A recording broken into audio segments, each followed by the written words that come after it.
bendiga, hermanos. Nuevamente estamos aquí otro sábado más en esta serie Las cosas como Son. ¿Qué tal, hermana? ¿Cómo está? Bien, gracias a Dios. ¿Puede presentarse para que mis hermanos la conozcan? Sí, con mucho gusto, que Dios le bendiga. Mi nombre es Elba de Cortés. Qué bien, hermana. ¿Cómo fue su reacción cuando le dijimos que le íbamos a entrevistar?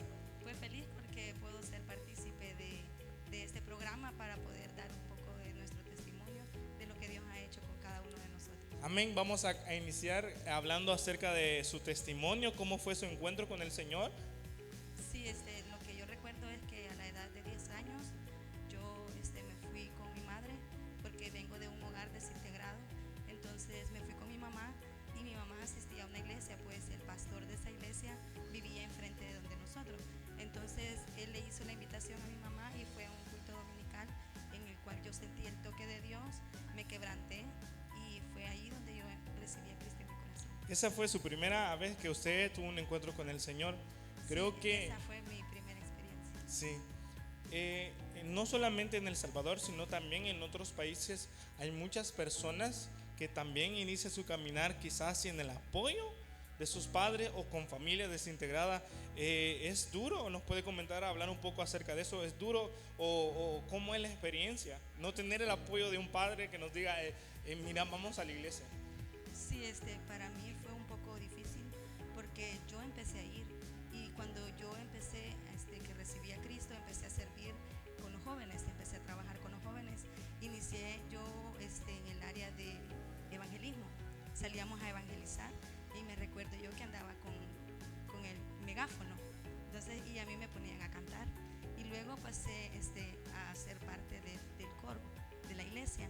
Pero hubo una ocasión en la cual mi madre se le presentaron muchas dificultades en la iglesia y ella ya no quiso asistir. Pero aún con todo y eso yo siempre seguí perseverando. Siempre llegaba yo sola a la iglesia. Para mí era un poco difícil.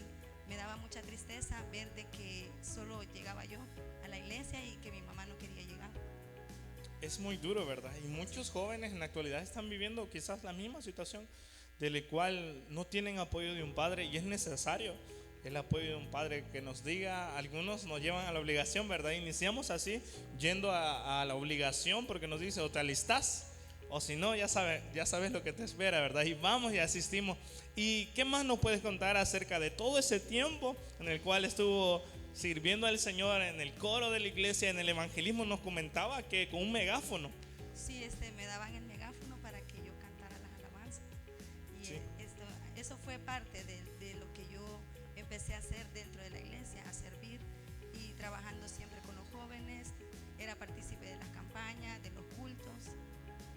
¿Qué nos puede comentar acerca o qué le puede decir a los jóvenes que muchas veces se les invita, vamos a ir a evangelizar, vamos a ir a hacer este proyecto, vamos a ir a compartir alimento, y muchas veces decimos, no quiero ir? ¿Qué consejo nos puede dar? Quizás pasa eso por falta de motivación en los jóvenes. Hay muchos jóvenes que pasan por situaciones muy difíciles y que no las pueden expresar. Hay cosas que las guardan mucho en sus corazones y ahí las tienen y les cuesta mucho poder involucrarse al servicio de Dios.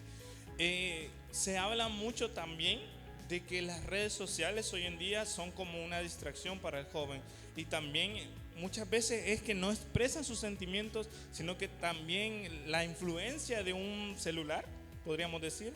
Hay muchos ejemplos, una computadora, un videojuego, son parte de distracción y desmotivación para los jóvenes. ¿Qué opina usted acerca de estas personas o jóvenes? Porque hay adultos también en los cuales están aferrados a un videojuego, y cuando se les invita y se les habla del evangelio no quieren hacer nada acerca.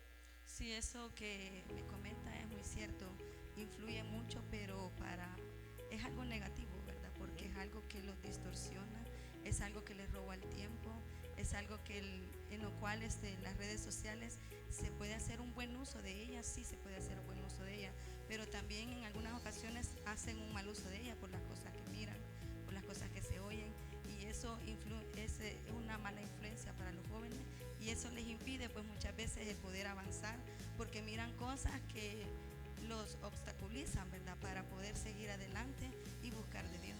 Sí, creo que hemos escuchado muchos testimonios de personas, no sé si a usted también le pasó en el momento que usted le estaba sirviendo al Señor, de que no había distracción de un celular, No había distracción de un videojuego. Entonces, el sometimiento que había cuando se les anunciaba, va a haber ayuno, ellos llegaban.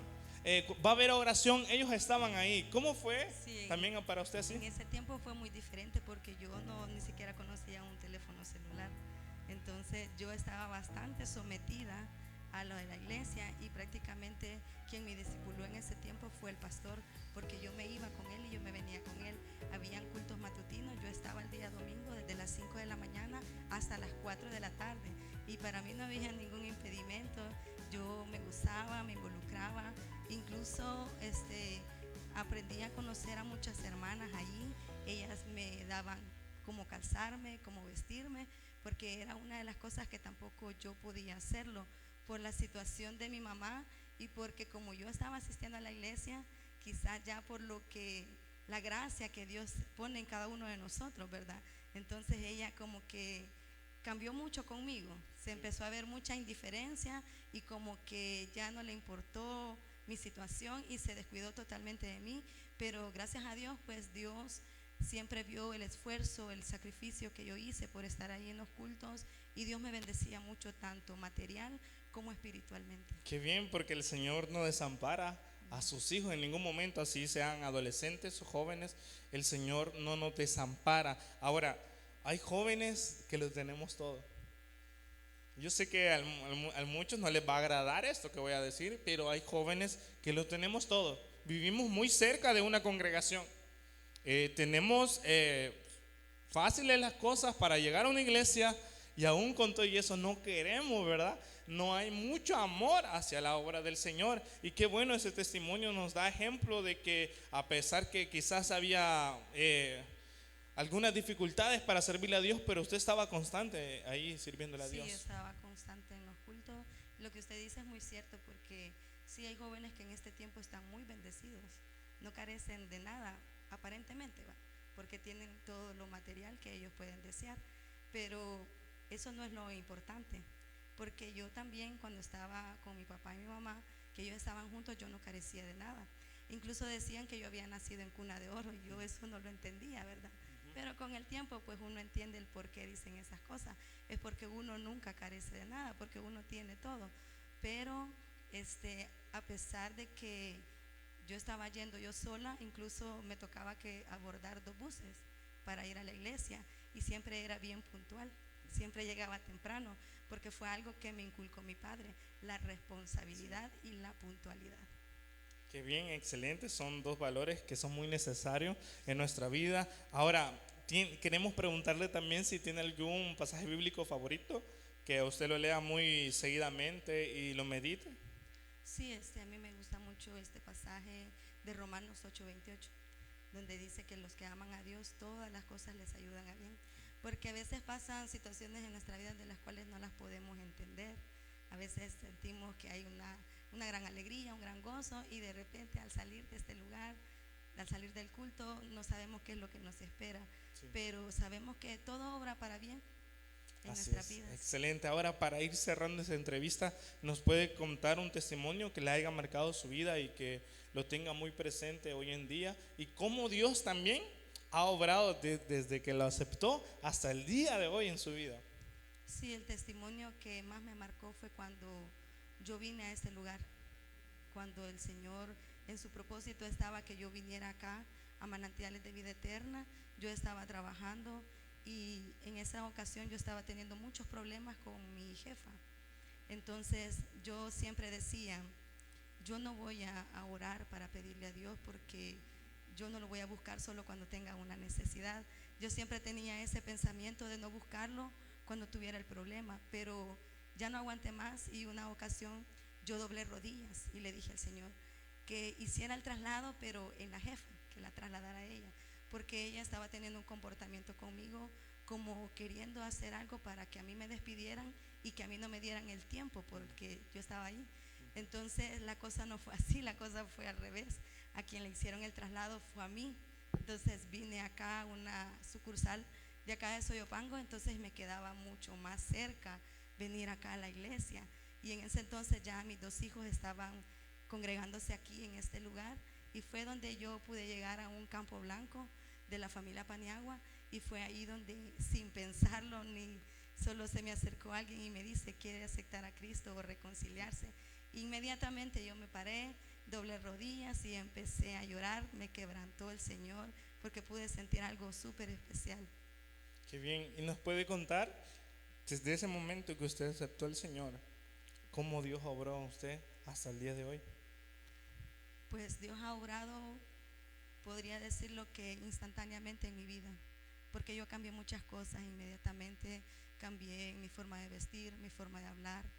Con mi carácter, pues yo creo que todos tenemos problemas de carácter. Hay momentos en los cuales nos sentimos como que estresados, cansados, y a veces expresamos cosas inapropiadas, pero qué bueno, pues porque ahora podemos acudir y pedir perdón, porque eso es lo que Dios nos pide, que nos perdonemos unos a otros. Y sí, Dios ha hecho cosas grandes y maravillosas.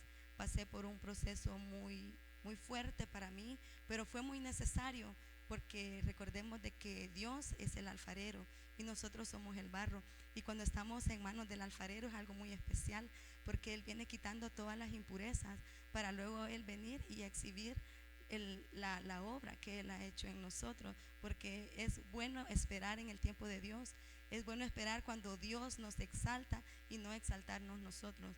En el tiempo de Él todo sale perfecto, todo fluye bien, y yo estoy muy sorprendida de todo lo que Dios está haciendo en mi vida, y sé que va a seguir haciendo cosas grandes y maravillosas. Pues le doy gracias a Él por todos los privilegios que Él me ha brindado, por todos esos privilegios que Él me ha otorgado, y solo le pido que me ayude a hacer buen uso de cada privilegio que Él me ha dado.